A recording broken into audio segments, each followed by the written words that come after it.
इस कार्यक्रम के प्रायोजक हैं कृषि एवं किसान कल्याण मंत्रालय, भारत सरकार।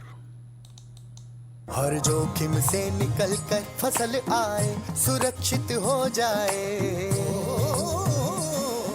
फसल बीमा से हर किसान अब आत्मनिर्भर हो जाए। संकट के समय प्रधानमंत्री फसल बीमा योजना किसानों के लिए वरदान है।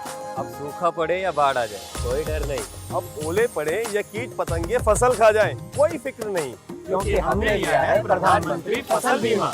बुआई से फसल कटाई तक हर जोखिम का दावा, न्यूनतम प्रीमियम पर अधिकतम भुगतान का वादा। योजना से हर साल जुड़ रहे हैं 5 करोड़ से ज्यादा किसान। अब आपकी है बारी। नजदीकी कृषि कार्यालय, सहकारी समिति, बैंक शाखा, अधिकृत बीमा कंपनी या जन सेवा केंद्र में स्वेच्छा से करा सकते हैं पंजीकरण। फसल बीमा पोर्टल या फसल बीमा ऐप द्वारा भी कराया जा सकता है पंजीकरण। प्रधानमंत्री फसल बीमा योजना, आपकी फसलों का संपूर्ण सुरक्षा कवच। कृषि एवं किसान कल्याण मंत्रालय, भारत सरकार। किसानवाणी कार्यक्रम सुनने वाले सारे बहन भाइयों ने वीरेंद्र भाई की राम राम। किसान भाइयों, आज हम अपने कार्यक्रम की शुरुआत करेंगे एक चर्चा से, जिसमें हम करेंगे चर्चा पपीता के बाग लगाएं। जैसा आप जाना है कि पपीता जो है फलदार पौधों में एक बहुत ही अहम फल माना जाए और बहुत से किसान भाई इसके बाग लगाए हैं और वैसे भी कम जगह घेरने के कारण इसको देखा गया है आसानी से जो है घरों के आंगन में भी बहुत से लोग इसको अपने घरों में भी लगा ले हैं। तो ऐसे में जब बाग लगाने लग रहे हैं किसान भाई, तो किन किन खास बातों का ध्यान रखना है, इसके ऊपर विस्तार से करेंगे चर्चा। इसके साथ साथ किसान भाइयों करेंगे मनोरंजन और साथ ही करेंगे चर्चा खेती बाड़ी से लगदे और दूसरे समसामयिक विषयों के ऊपर। पर इन सबसे पहले आओ करें चर्चा पपीता के बाग लगाएं। तो जैसा हमने जिक्र कराया कि पपीता जो है एक बहुत ही अहम फल माना जाए है और ये जो है बहुत ही स्वास्थ्यवर्धक फल होने के कारण इसका महत्व जो है वो दिनों दिन बढ़ता जा रहा है। पोषक तत्वों की नज़र में इसमें खनिज और विटामिन काफ़ी मात्रा में मिले हैं और पपीते से पपेन तैयार कराया जा है जो कि औषधीय तौर पर काफ़ी मात्रा में इस्तेमाल करें हैं। पपीते के कच्चे फलों को सब्जी के तौर पर भी बहुत से लोग इसको घरों में इस्तेमाल करें हैं और इससे नए लगाए गए बागों जिस तरह के आम, बेर, अमरूद, आंवला, नींबू जाति के फलों के बीच में जो खाली जगह है उसको भरने के लिए भी लगा के किसान भाई पहले 3-4 साल तक काफ़ी लाभ कमा सके हैं। क्योंकि जो दूसरे फलदार पौधे हैं जैसे आम, बेर वगैरह, तो ये कुछ समय ले हैं बढ़ने में, विस्तृत होने में और पूरा जब उसके ऊपर फल आएगा उसमें थोड़ा वो समय लेंगे 4-5 साल का। तब तक जो है इतने में, क्योंकि ये जल्दी से विस्तार कर ले है और जल्दी से बढ़ जा है, तो इसी विशेषता के कारण इसको जो दूसरे बाग लगा रहे हैं उनकी जो खाली जगह है उसके बीच में भी किसान भाई इसको लगा के अगेता जो है लाभ इससे ले सके हैं।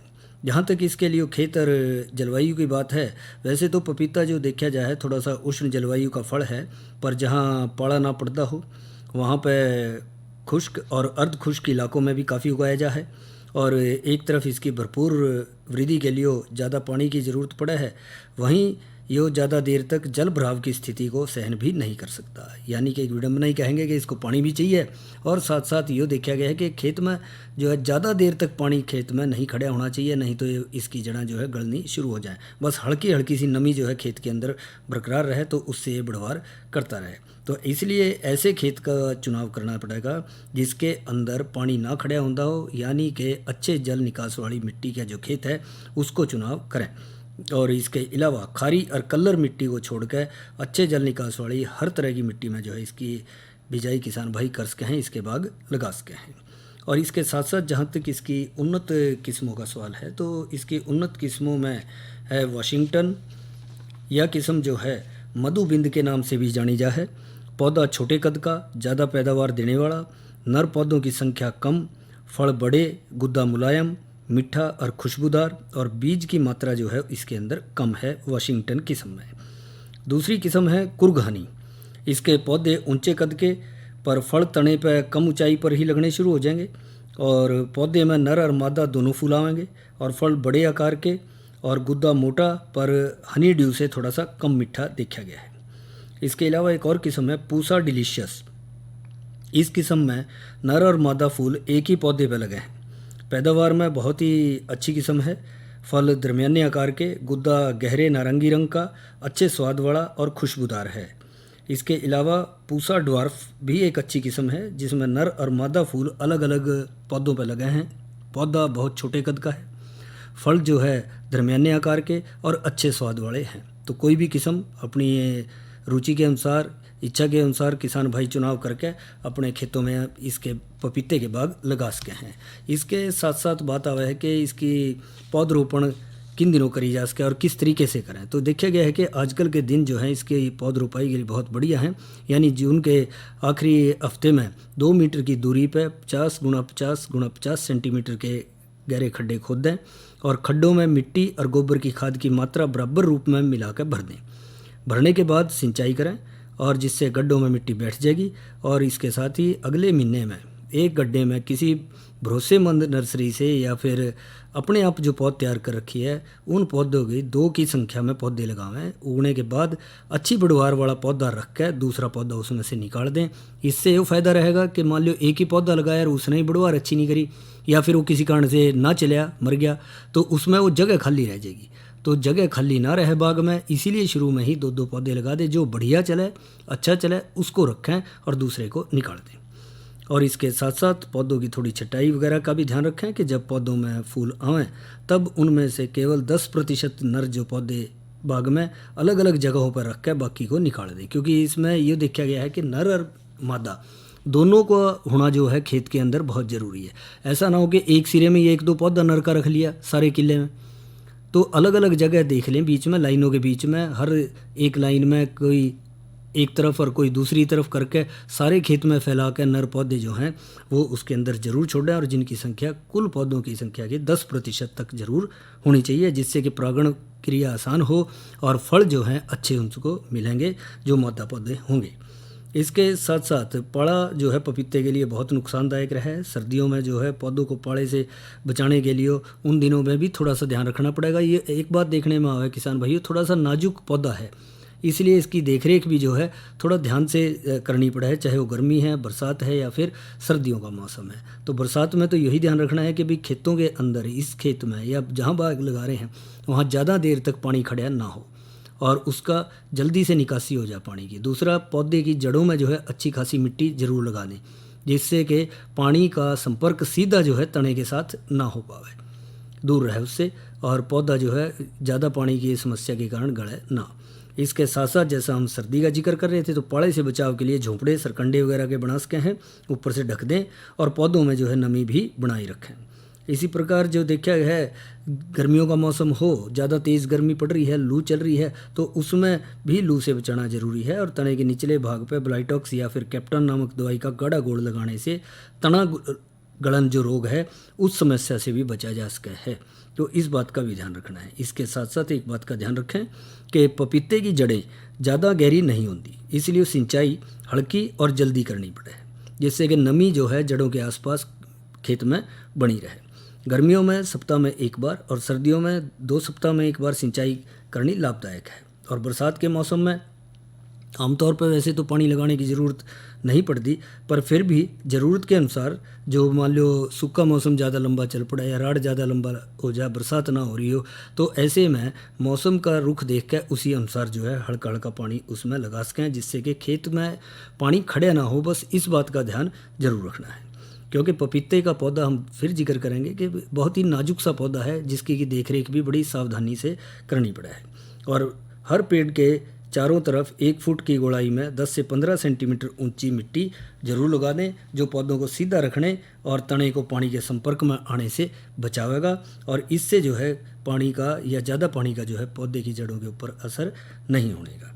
जहाँ तक खाद और उर्वरक का सवाल है, तो पपीते की अच्छी फसल लेने के लिए रोपाई के दौरान खड्डों में 40-50 किलोग्राम गोबर की खाद के अलावा हर पौधे में आधा किलोग्राम मिश्रित खाद, जिसमें अमोनियम सल्फेट 200 ग्राम, सिंगल सुपर फास्फेट 400 ग्राम और पोटाशियम सल्फेट 10 ग्राम को साल में 2 बार जो है ज़रूर दे दें। एक तो फरवरी के महीने में दी जाए और एक आगे अगस्त के महीने में जो है वो उसमें दे सकें। तो इसके साथ साथ 20 किलोग्राम गोबर की गली सड़ी खाद भी ज़रूर दें।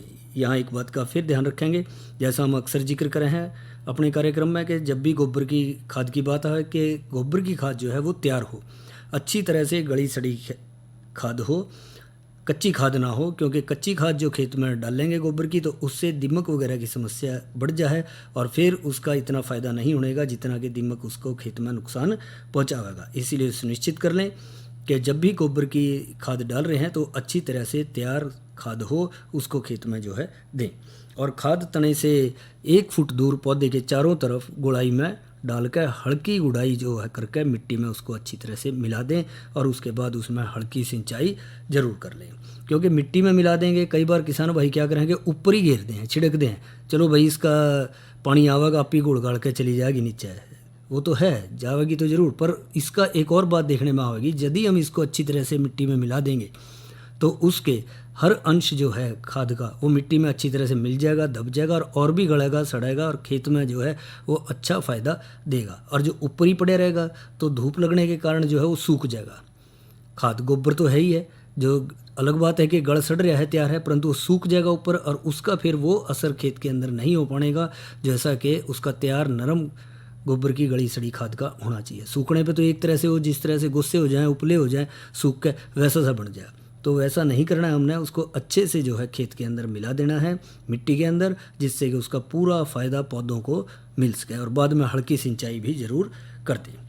एक बात आवे, जब हमारे बाग लग गया और तैयार हो रहा है, अच्छी बढ़वार कर रहा है, तो और भी रख रखाई करना पड़ेगा, खास करके फल तुड़ाई के दौरान भी और उसके बाद भी। तो पपीते को पकाने के लिए जो है अच्छी तरह से विकसित पपीते को 50 ppm इथ्रेफोल या इथ्रल के घोल में 10 मिनट तक डुबोने के बाद पपीते के ऊपर लगे पानी को सुखा कर अखबार में लपेट कर रखें। और कैल्शियम कार्बाइड का प्रयोग या और किसी चीज़ का ऐसा जो है कृत्रिम चीज़ का फल को पकाने के लिए बिल्कुल भी ना करें, क्योंकि ये शरीर के लिए बहुत ही हानिकारक रहें। इसलिए कुदरती तौर पर जब अखबार में लपेट देंगे, आप उसको रख देंगे, अपने आप जो है समय के साथ कुछ दिन में वो पीला पड़ना शुरू हो जाएगा और उसका कुदरती जो मिठास है या स्वाद है वो भी उसके अंदर बना रहेगा और उसके जो पौष्टिक गुण हैं वो भी बरकरार रहेंगे, जो कि शरीर को फ़ायदा दें। जहाँ तक इस पर लगने वाले रोगों का सवाल है, तो पपीते में आमतौर पर तना और जड़ गलन और विषाणु रोग की समस्या ज़्यादा देखी जाए। तो तने के आसपास मिट्टी चढ़ाने से तना गलन से बचाव कराया जा सके है।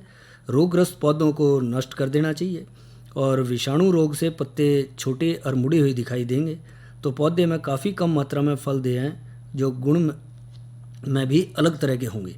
तो ये रोग आमतौर पर सफ़ेद मक्खी और चेपे के जरिए फैला है। तो रोग के प्रकोप से पहले मेलाथियान 50 EC के 0.1% घोल का छिड़काव जरूर कर दें, जिससे कि इसका असर ना हो और ये रोग आने से पहले ही जो है इसकी रोकथाम हो जा, जो हम इस बात का ध्यान रखें। और इसके साथ साथ समय समय पर खरपतवार नियंत्रण बाग में ज़रूर करते रहें। पौधों के आसपास या फिर जो खाली जगह है उसमें भी निड़ाई गुड़ाई ज़रूर करते रहें। और चारों तरफ जो है रोग हवा जो रोधी पौधे हैं, जब तेज़ हवा चल रही हो उससे बचाव के लिए भी चारों तरफ जो है रुकावट बना दे हैं, तो वो पौधे लग जाएंगे तो पपीता का जो बाग आप लगा रहे हैं वो और सुरक्षित रहेगा और अच्छा और बढ़िया तरीके से जो बढ़वार करेगा और समय पे जो है आप उससे अच्छी पैदावार ले सकेंगे। तो भाइयों, या तो करिए हमने चर्चा पपीता के बाग लगाए विषय पे और अब करेंगे मनोरंजन। तो आओ सुने यो लोकगीत। उसकी करनी उसके आगे जिक्र करया न करते, मरती बरिया दुश्मन के सरे दोष धैर्या न करते। उसकी करनी उसके आगे जिक्र करया न करते, मरती बरिया दुश्मन के सारे दोष दया न करते।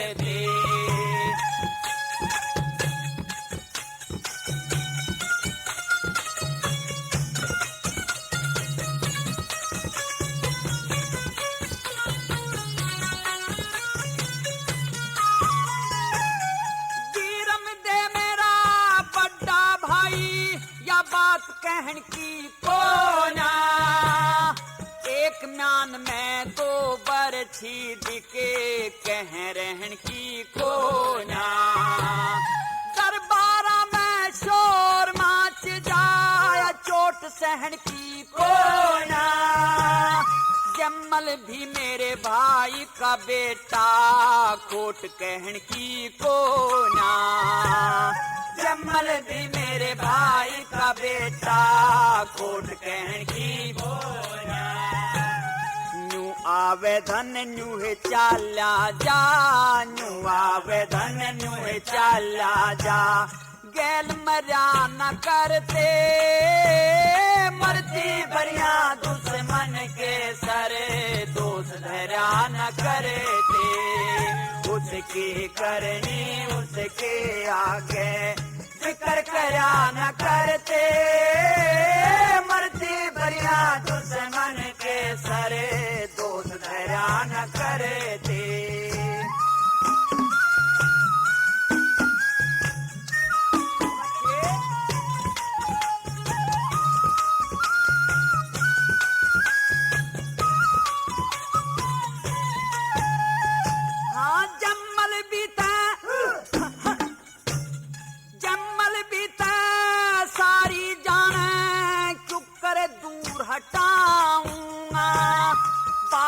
पण नादान अवस्था, क्यों करे घर से ताऊंगा। 10 मानस का 6 हो जावे, क्यों कर जीव हलाऊंगा। बेशर्मी ते दरबारा में, क्यों करे आंख मिलाऊंगा। बेशर्मी ते दरबारा में, क्यों करे आंख मिलाऊंगा। बब्बर शेर भी भूखा मर जा, बब्बर शेर भी भूखा मर जा। पर डाब चर्या न करते, मरती बरिया दुश्मन के सरे, दोस्त धरा न करते। उसकी करने उसके आगे, जिक्र करा न करते, मरती बरिया दुश्मन के सरे, दोस्त धरा न करते।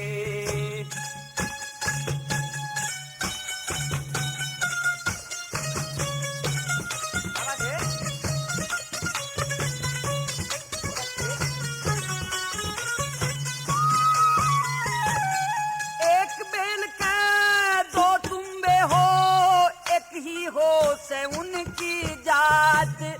एक फिर गलिया में बजता, एक साधु संता के साथ। एक बाप का 2 बेटे हो, एक ही उनका हो से गात।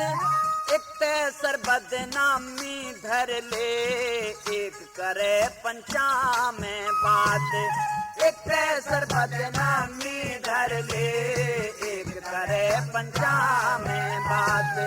पेज के ऊपर जहर का प्याला, पेज के ऊपर जहर का प्याला। झूठ भरा न करते, मरती भरिया दुश्मन के सरे, दोस्त धरा न करे थे।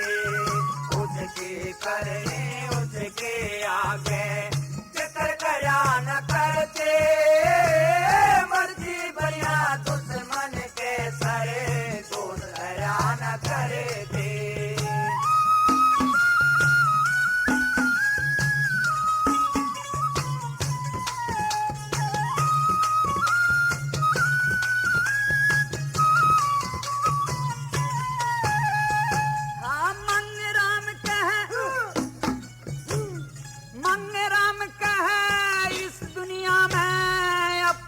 प्यारा घर लागे, न्यून बिकुआ सब तरिया ते मरे लागे।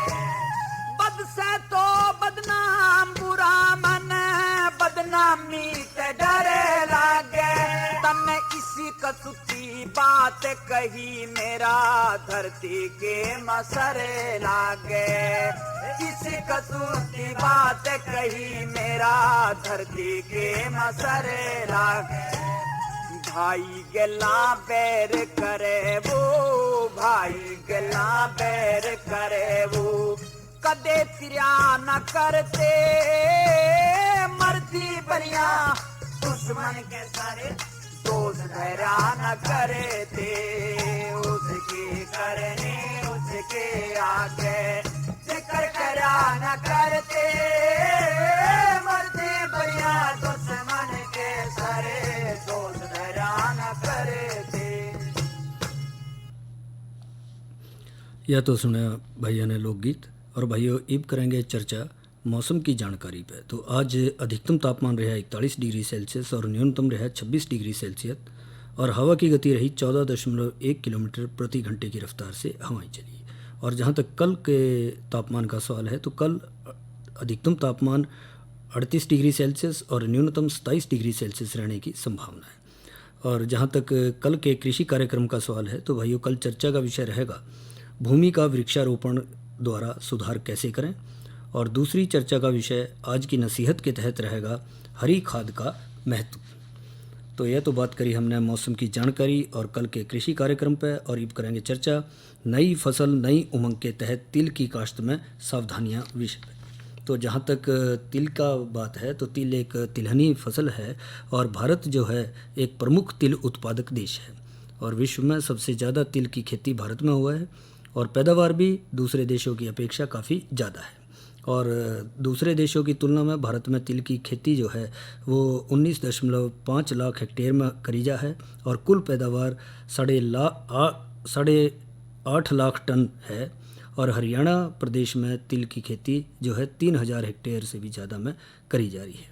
तो इस तरह से देखें कि हमारे इलाकों में भी जो है इसकी काश्त आसानी से किसान भाई कर सके हैं। पैदावार क्षमता और औसत पैदावार के आधार पर देखें कि फसल जो है तिल की वो उन्नत ढंग से खेती करके जो है इससे काफ़ी और भी ज़्यादा फ़ायदा लिया जा सके है और पैदावार को बढ़ाया जा सके है। तो जहाँ तक उन्नत ढंग से खेती की बात आवे है तो सबसे पहले बात आवे है कि इसकी उन्नत किस्में कौन सी हैं, क्योंकि अच्छे बीज का चुनाव जो है बहुत ज़्यादा ज़रूरी है।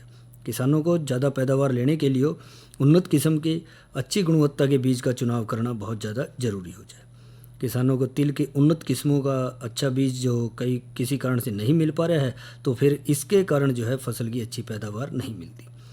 तो ये देखा गया है कि चौधरी चरण सिंह हरियाणा कृषि विश्वविद्यालय ने तिल की हरियाणा तिल नंबर 1 जो कि HT1 के नाम से जानी जा है और दूसरी हरियाणा तिल नंबर 2 जो कि HT2 के नाम से जानी जा है वो उनकी सिफारिश करी गई है।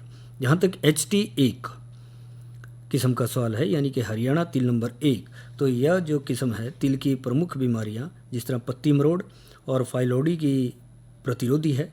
यह 75 से 80 दिनों में पक के तैयार हो जाए और इसकी ऊंचाई दरमियानी और पत्ते गहरे हरे रंग के और बीज जो हैं सफ़ेद और अच्छे सुडौल हैं। इसमें तेल की मात्रा 49% तक पाई गई है। इसकी औसत पैदावार 2.9 क्विंटल प्रति किले तक जो है किसान भाइयों को मिल जाए।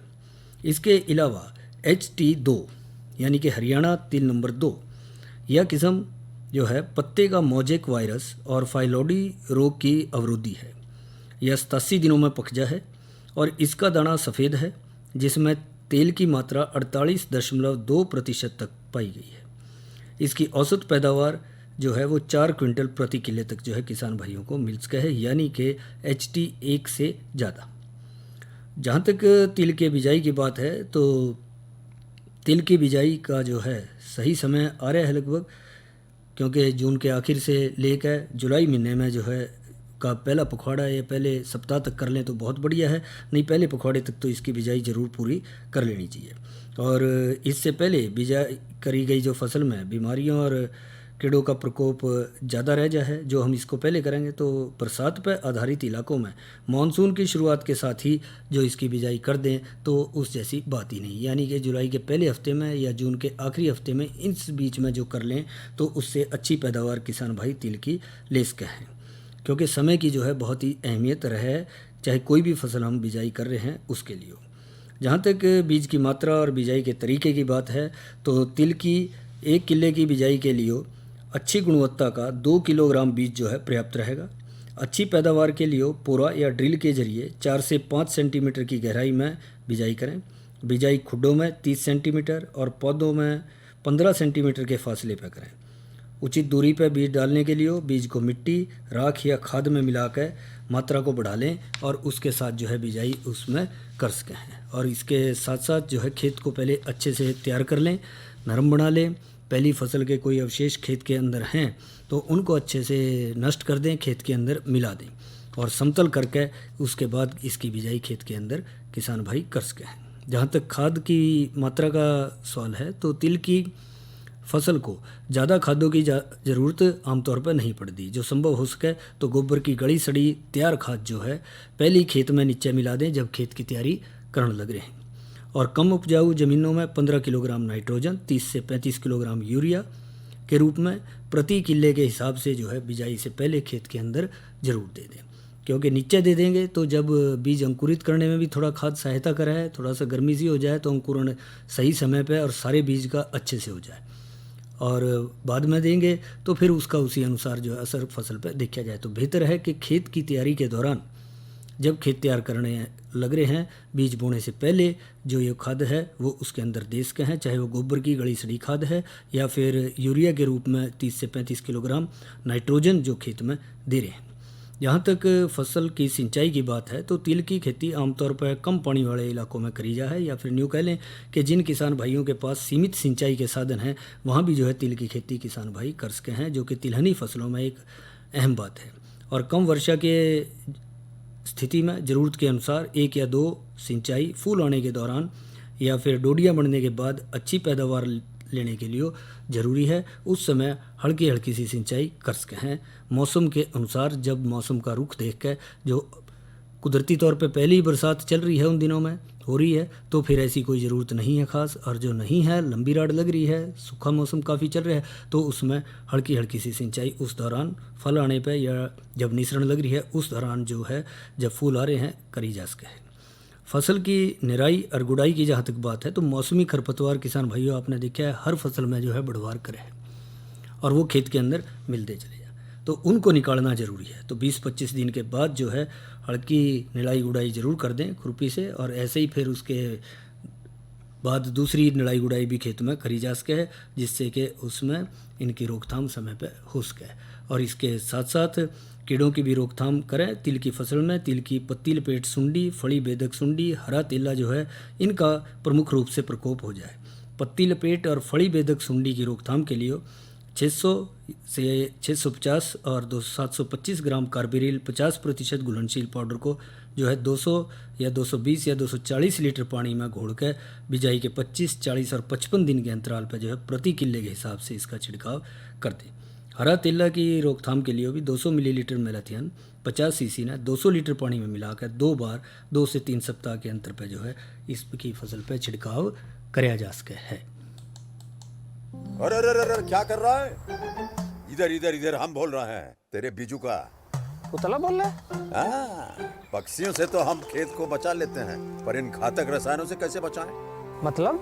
देख बेटा, तू जो ये अंधाधुंध रसायन मिलाता है ना, मिट्टी की सेहत बिगड़ने लगी है और जब माटी ही कमजोर पड़ जाएगी तो उपज कैसे सेहतमंद होगी? अरे पहले ऐसा नहीं था, पूछना अपने बड़े बुजुर्गों से कैसे फसल लहलहाती थी, शुद्धता झलकती थी। हाँ, माटी भी तंदुरुस्त और लोग भी। अरे अब पहली वाली बात कहाँ? पर अब तो सभी डाले हैं। सब नहीं, आज भी लाखों जागरूक किसान परंपरागत विधि से फसल उगा रहे हैं, खर्चा कम और उपज की कीमत भी बेहतर पा रहे हैं। सच है? रे बेटे, एक्सपीरियंस से बता रहे हैं, धूप में बाल सफेद नहीं किए हैं। हाँ। ठीक है भाई, मैं भी आज से जैविक खेती शुरू करूंगा। माटी से प्रेम की परंपरा है परंपरागत खेती।